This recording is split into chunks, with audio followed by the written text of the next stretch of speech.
guys, welcome to UTD's pre-calc videos. My name is Yasmin and today we're going to be covering factoring. If we have this expression right here, the first thing that we're going to want to do is pull out our greatest common factor. For example, in this question, we can pull out a 2. So if we pull out a 2, that means we divide each term by 2. So 2x squared divided by 2 will give us x squared. 10x divided by 2 will give us 5x. And 12 divided by 2 will give us 6.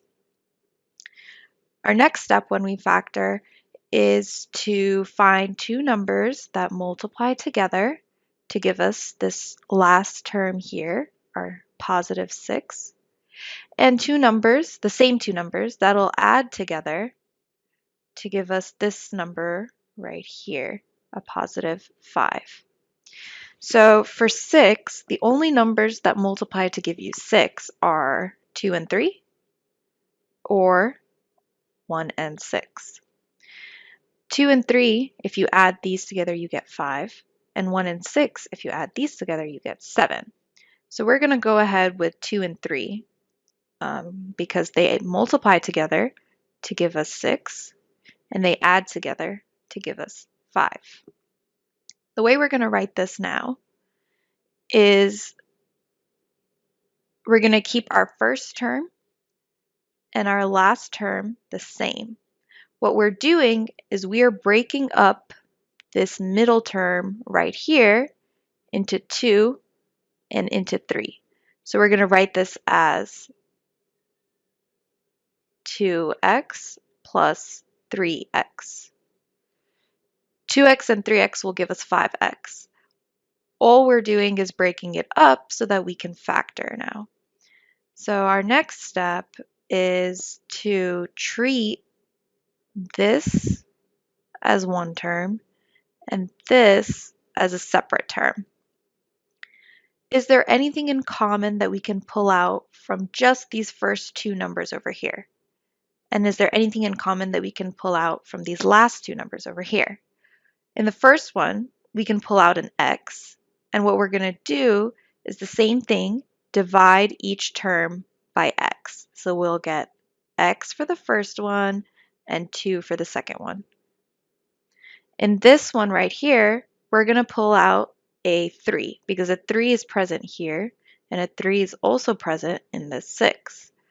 So if we pull out a positive 3, 3x divided by 3 is just x, and 6 divided by 3 is just 2. Notice how this term and this term are the same. If you see this, that means you're headed in the right direction. The next thing we want to do is look at this term as a whole. Is there something in common with this and with this? Notice that both of these have an x plus 2, and we can pull that out as well. So if we pull out an x plus 2,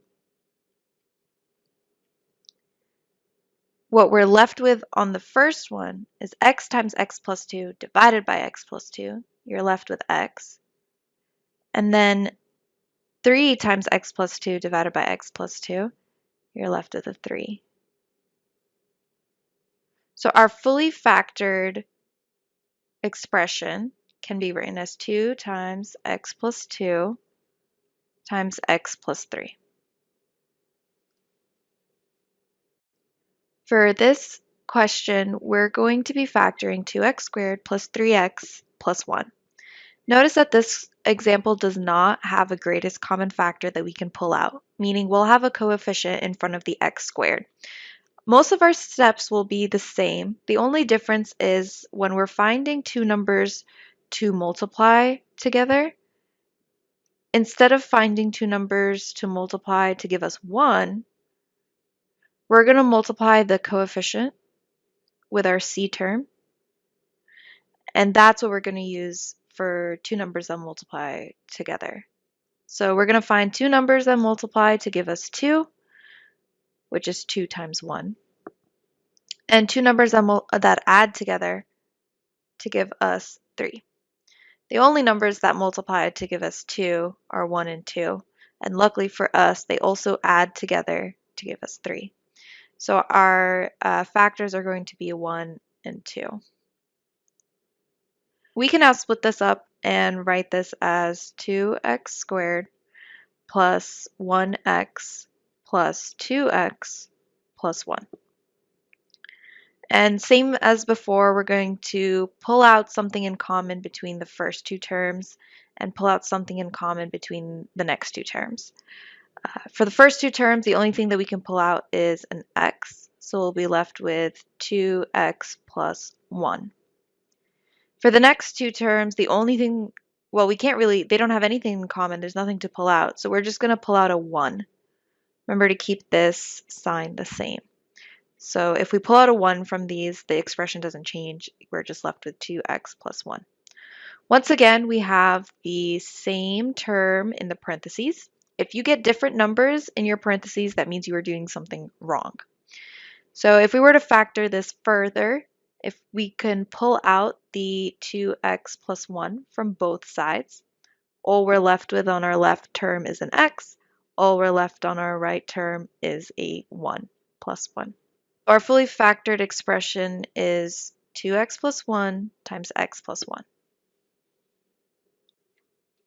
The last example that we're going to be doing is if we don't have any middle terms to split up.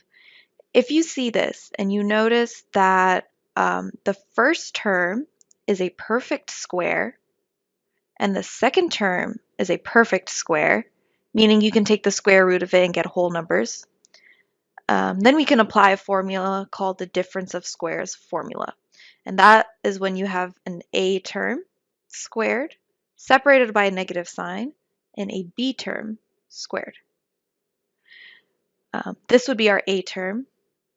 A squared is 4x squared and b squared is 9. The formula goes a squared minus b squared equals a plus b times a minus b. So if we wanted to apply this formula to our question, we would just need to find a and we would need to find b. We have a squared. So if a squared is 4x squared, then a must be the square root of 4x squared, which is just 2x. B must also be the square root of 9, meaning b is just 3. So if we plug that in, 4x squared minus 9 equals 2x plus 3 and 2x minus 3. And if we FOIL that out, we get 4x squared plus 6x minus 6x minus 9. The 6x and the minus 6x cancel out. All we're left with is 4x squared minus 9. That means our fully factored form of 4x squared minus 9 is 2x plus 3 and 2x minus 3.